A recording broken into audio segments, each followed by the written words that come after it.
እንጀራ እንጀራ እንጀራ እንጀራ እንጀራ እንጀራ እያልን እንጀምራለን እዚህ ጋር ማለት ነው።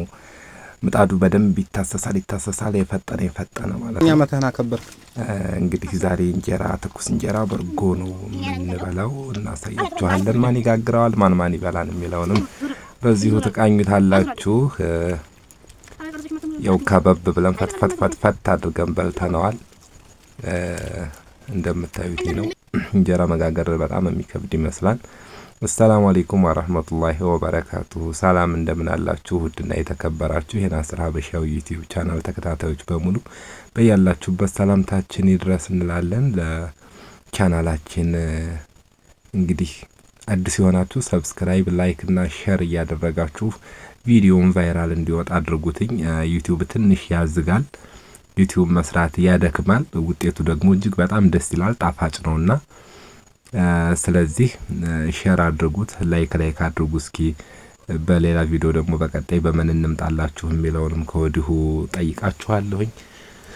ያው እንጀራዬን እንግዲህ እየጋገርኩኝ ነው። ምጣዱን ከደን አድርጌው ነበረ። ሰማ ትንሽ ውሃ ጨት አድርጌ አሰስኩትኝ።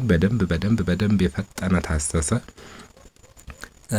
ያው ሲታሰስ ቆንጆ ይሆናል በሚለው ነው። አነሳና ዞር አድርጌ አሰፋዋለሁ እንጀራውን ማለት ነው። ምንም ግራ አይልም፣ አይከብድም፣ አልደራርብም። አይ ነው ለባለሙያ ነኝ ብዬ አስባለሁኝ። እንግዲህ እስኪ ሙያ እንዴት ነው? አንደኛ ነኝ እስኪ አንድ እያላችሁ ጻፉ። አንደኛ ለምትሉ ወይም ኤ ያላችሁ ጻፉ ማለት ነው። እንጀራው በስተለ እዚህ ጋር ምናልባት ይዘነጠል ይሆን ይነኮር ይሆን የሚል ሐሳብ ያለ ግን አልፈራውም። አነሳሁትኝ፣ ወጣ፣ ስለበሰለ ምጣዱን በደንብ ስለጋለ ቆንጆ ሆኖ ለቋል። እዚህ ከእንጀራው ወጣ ማለት ነው። እንደምታዩት ነው። የካሜራ ችግር ካሜራማን ያው የለንም። በዚሁ አጋጣሚ እኛ ጋር መስራት የምትፈልጉ ካሜራማኖች ካላችሁ አብረን እንስራ እንላችኋለን። ያው የቪዲዮ ጥራት እንጂ ቆንጆ ነው እንጀራው። አይኑ ስፍፍ ያለ ነው። ድጋሚ እዚህ ጋር ሌላ እንጀራ ሰፋ አደረግን። የፈጠነ አዞርን ማለት ነው። እዚህ ጋርም ቆንጆ ነው። ድርብርብ የለውም። ትንሽ ክፍተት አለው እንደው አይኑ እዚሁ ፈሰሰ። በጣም ቆንጆ ነው። እንከርነዋለን። እስኪ በስል ከርነን እንጠብቃለን። የወጣው እንጀራ ይሄው ሽንጡም ያምራል። በጣም ቆንጆ ነው። ከላይም እንደምታዩት ነው። ቆንጆ እንጀራ ነው። በይዘው የምጋግረው በጣም እንጀራ ቆንጆ አድርጌ ነው የምጋግረውና ቤትም ውስጥ አጋዥ ከሌለ ምናምን እንደዚህ ስራ ተደራራቢ ከሆነ ምናምን ጣጣ የለብኝም። ቀበል ብዬ ነው የምጋግረውና በርጓችን ጋር አድርገን አቀረብን።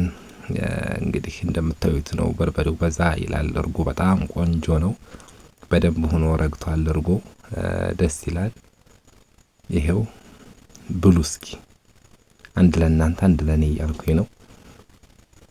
በላን እንጀራችንን ጥርግርግ አድርገን። ልጆች ከበቡን እንብላ አልኳቸው። እየበላን ነው።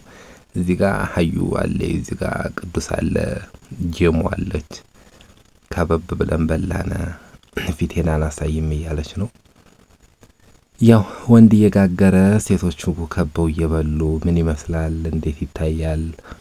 ያው በርግጥ ወንድም ለእህቱ ከዚህም በላይ ቢያደርግ ደስ ይላል። እዚህ ጋር አርጎን ሳዘጋጅ ማለት ከቃቀንሼ በርበሬ ምናምን ስጨምርበት ነው። አላሳየኋችሁም ነበረ ማለት ነው። እንደገና ቪዲዮውን አስገባሁላችሁ። ወተቱ ደግሞ ከጆክ ነበረ። በጣም ታጥኗል። ቆንጆ ነው። በሚገባ ረግቷል። ሲወርድ ራሱ ያስታውቃል።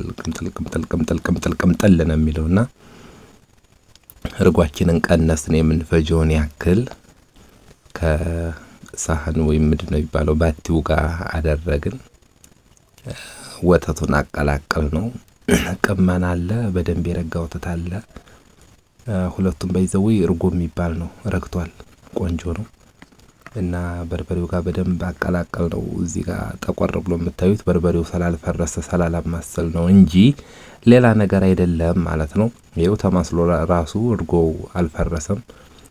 ያው ድቁስ ቢሆን ደግሞ ድቁስ በይዘው በጣም ይጥማል። በትኩስ እንጀራም በርጎም በጣም ነው። ከዛ በላልተን ከጨራረስን በኋላ ወጣ አልና ከብቶቻችንን አየን። እዚህ ጋር አራስ ናት ወተት የምትታለበው ይችናትኝ። ማሻአላ ወተታም ናት። ባይዘው ደግሞ ትዋጋለች። ሰውን በደንብ ለይታ ታውቃለች። ማን ይንከባከባል፣ ማን ይሰጠኛል፣ ማን አይሰጠኝም ትላለች። እንግዳ ሰው አታስጠጋም፣ ቦፍ ትላለች። እቺ ደግሞ የልጇ ልጅ ነች፣ ለራሷ ማለት ነው። የልጇ ልጅ ነች። እዚህ ጋር የታመመች አለች። ጎጎብሳ ባይዘው የምታቆታቁታላችሁ። ተቀዳ ትንሽ ደም ፈሶላታል። አልበላችም። ውሃ እንዳጠጣ ታግዳለች። ለብቻዋ ተዘግታ ጭር ተሰጥታለች። ቅዱሴ ጋር ዞር ዞር እያልናየን ይቺ እምቦሳዋ ነች የምትጠባው። አሁን ላይ ይቺን አጥብተን ነው የምናልበው ማለት ነው።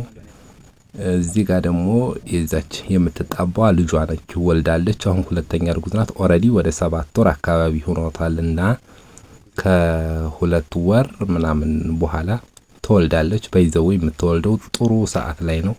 ክረምት ነው። ዝናብ አለ። ቀዝቃዛ ነው። ጨለ ያለ። በደንብ ትበላለች፣ በደንብ ትታለባለች ማለት ነው። ያው ዝርያቸው አንድ ነው። ወተታቸውም ደግሞ ተመሳሳይና ተቀራራቢ ነው። በእርግጥ የአገር ቤት ከብቶችም ቢሆኑ በጣም ቆንጆች ናቸው። እዚህ ጋር ያከካት ነው። በጣም ጸዴናት፣ ገርናት። ካሁን በፊት አንድ ወልዳ ነበረ። የፈለገ ሰው ነው የሚያጣባትኝ። እቺ ነች የምትዋጋው እናቷ ማለት ነው። እና የሌላ አይታለች። ትልቅ ነች።